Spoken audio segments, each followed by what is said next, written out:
So it's the 6th of October 2021. It's a lunar observance day, the 15th day. And in just one fortnight, we'll have the Pavarana ceremony, the invitation for admonishment ceremony that marks the end of the monastic rains retreat. This falls on the 21st of October.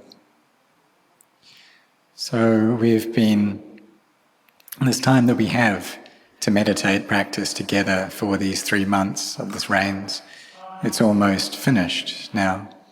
And 75 days have passed already.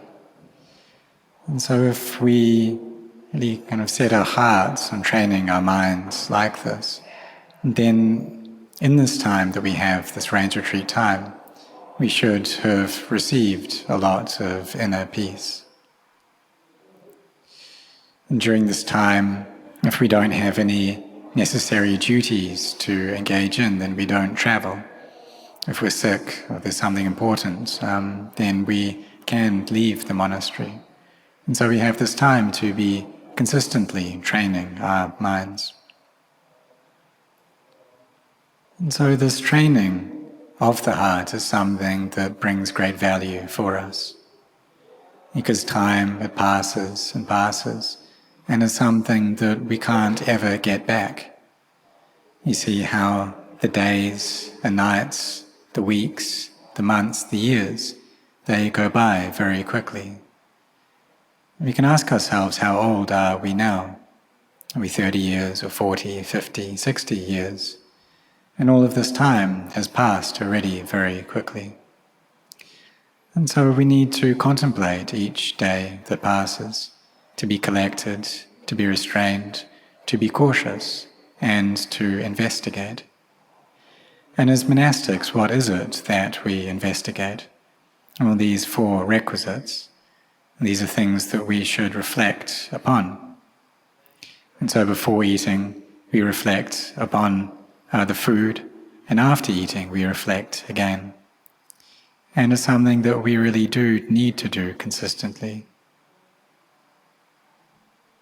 Because we're able to live these lives, and we have to be involved with these things as well. We're able to live because of these things, we have to be involved with them. So we need these 4 requisites to survive.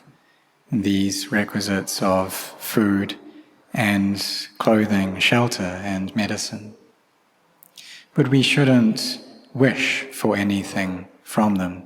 We shouldn't demand anything from them. But rather, we use them to live this life. And we live this life in order to practice, to meditate, to be developing ourselves. So the monastics who have come from other countries, they're all really intent on doing this, on training their minds, on learning Thai, on being able to chant the various verses, even the Patimokkha. And this is something which isn't easy to do. And so this sincerity is something that is really important, this focus.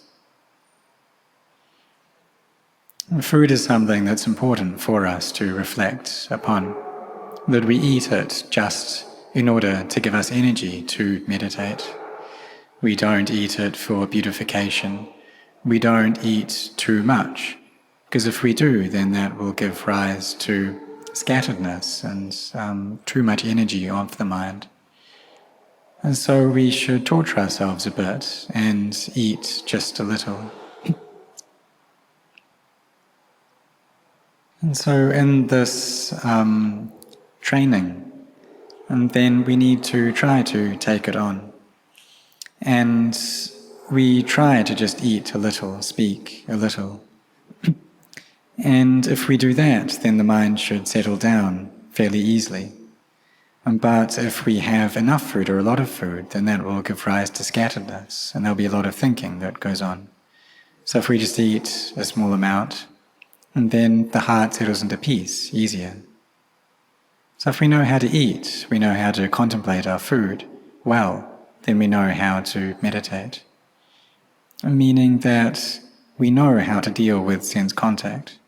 So when the eye sees a form, or when the ear hears sounds, when the nose smells something, when the tongue tastes something, when there's tactile sensation that contacts the body, or there's thoughts, emotions that appear within the heart, then this is the place where the defilements arise. So these defilements, they're there within our hearts already, but sometimes they don't display themselves. But when we meet with the sense contact, when we see forms, hear sounds, etc., this is when the defilements show themselves. So we need to have knowledge, which is up to speed with this sense contact and understands it as it's happening, which means that we need to be able to contemplate the Dhamma. We need to have mindfulness over the body and feelings, the mind and the Dhamma. So if we have good mindfulness, then we'll be able to be up to speed with this, be wise to this process when sense contact happens. And if we have good mindfulness, we'll see that it's just that's merely sight, merely sound. And at times we'll be able to really understand that. So training samadhi and making our minds firm, this is something that's very important. And this is a way that we have of cultivating our bharami as well. Just like Yasa, who became an arahant at the time of the Buddha, he spent a long time cultivating his bharami, these spiritual virtues. So in a previous life, he volunteered to take up the duty of burning corpses of people who didn't have relatives to take up or perform the funeral rites. And during that life, his samadhi was quite good. His mind was in a state of brightness and happiness in this samadhi. And so he was working, burning these bodies. And while they were burning, he would take a stick and he would poke them and kind of tear them apart so that they would get burned through. And so at times some oil would pour out from the body. And this became an image which really stuck in his mind, which was burnt into his mind, and it stayed with him for many lives. And it shows that during that life, he had upajjhara samadhi.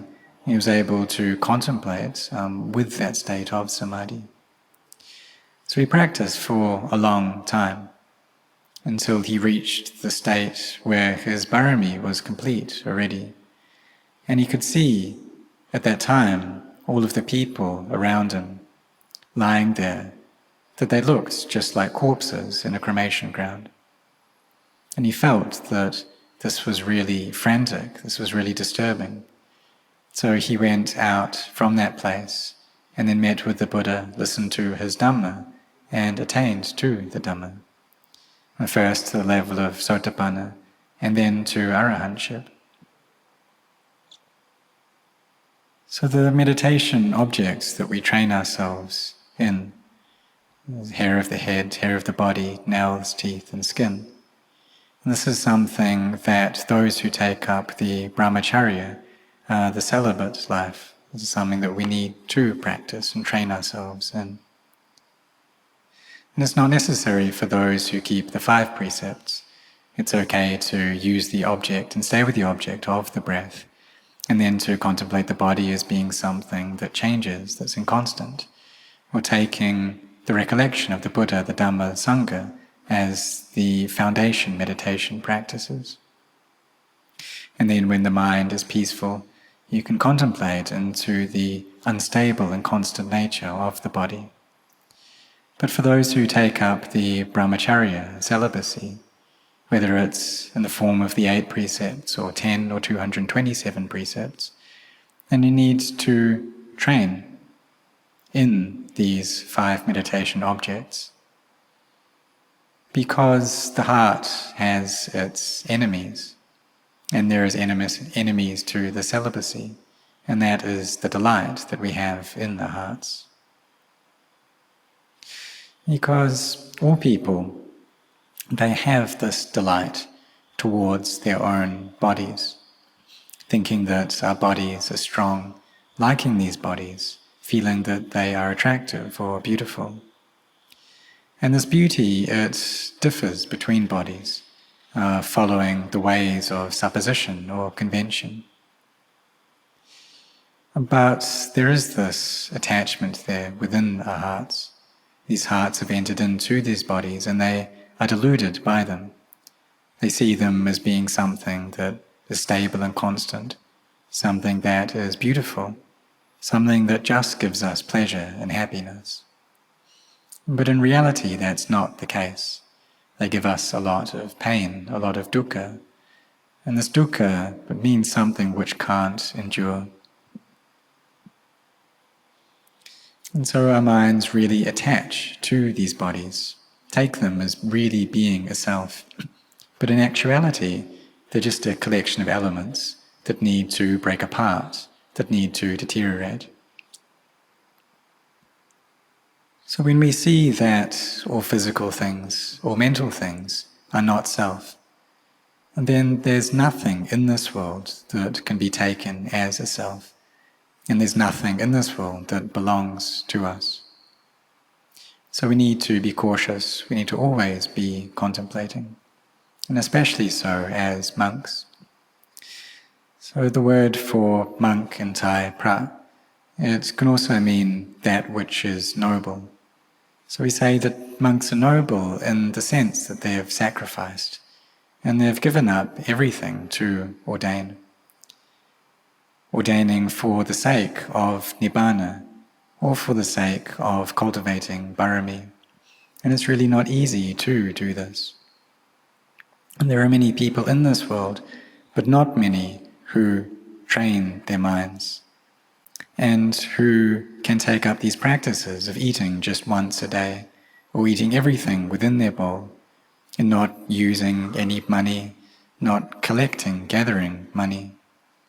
Just wishing to practice, to meditate, to develop mindfulness, to cultivate samadhi, to gain things which are higher or better than the average worldly thing, which means a mind that has goodness, a mind which is bright, radiant, a mind which is peaceful.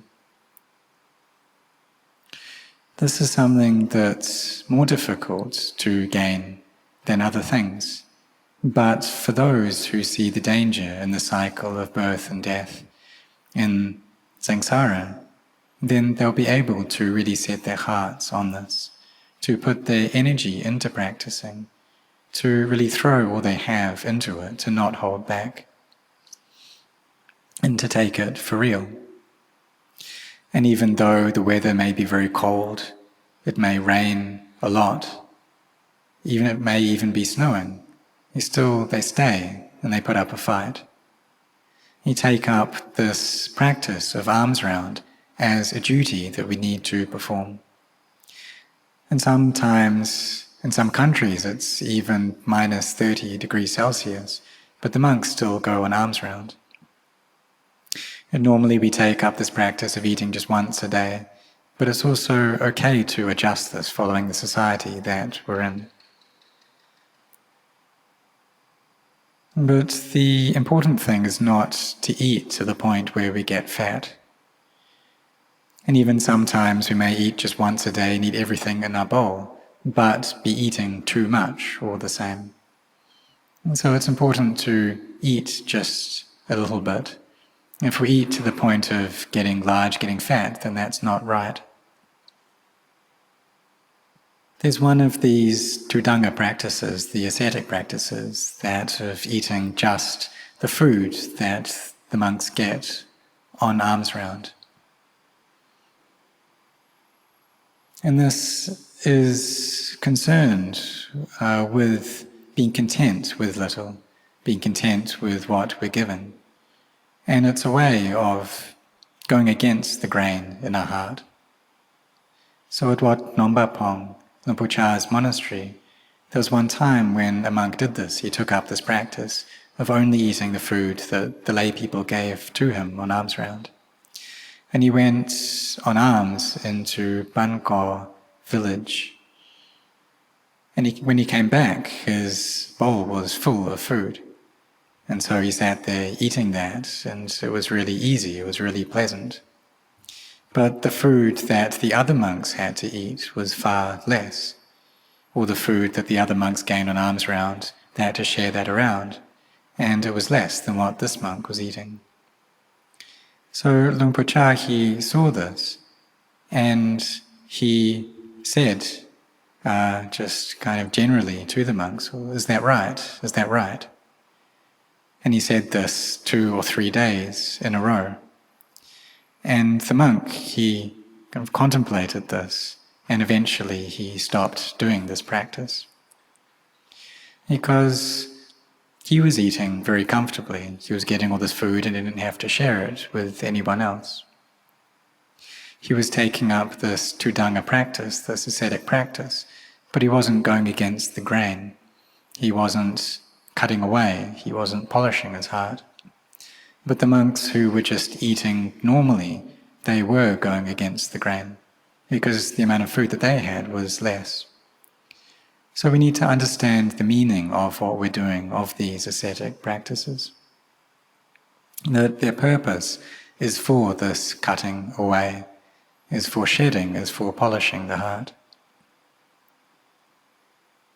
So training ourselves in this practice is something that is very important. And it's something that we do need to take up. Because we've thrown everything away already. We've given everything up. We don't want these external things. But we also need to toss out something further, and that is the feelings within our hearts. These feelings of liking and disliking. And these are things that we still have. When there's sense contact, then there's liking and disliking that arises.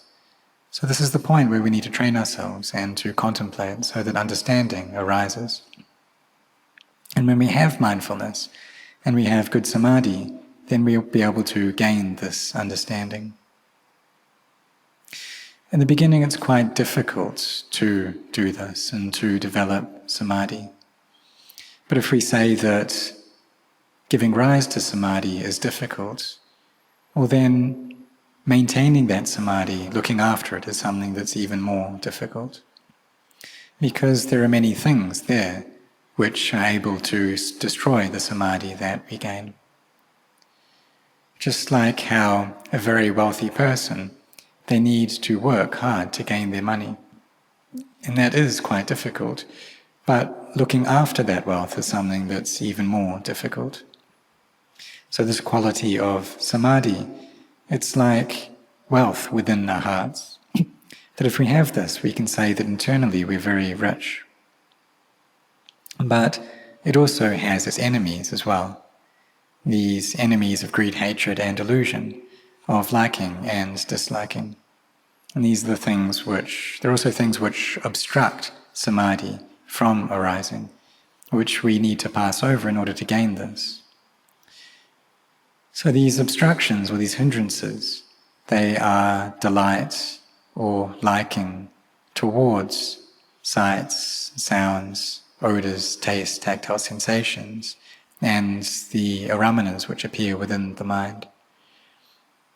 And there's also ill will and anger, and there's the restlessness of heart, there's doubt, and there's drowsiness. So these 5 hindrances are friends which we've had for a very long time now. They're things which we have associated with for very long. But now we see the drawbacks in them, and we don't want to be friends with these 5 things anymore.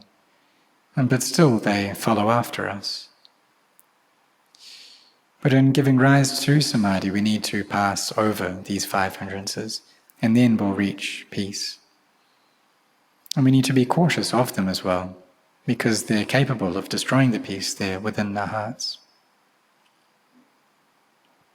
But if we don't have samadhi, if our mindfulness is weak, then we won't understand the Dhamma. And our minds will just be what they were always like.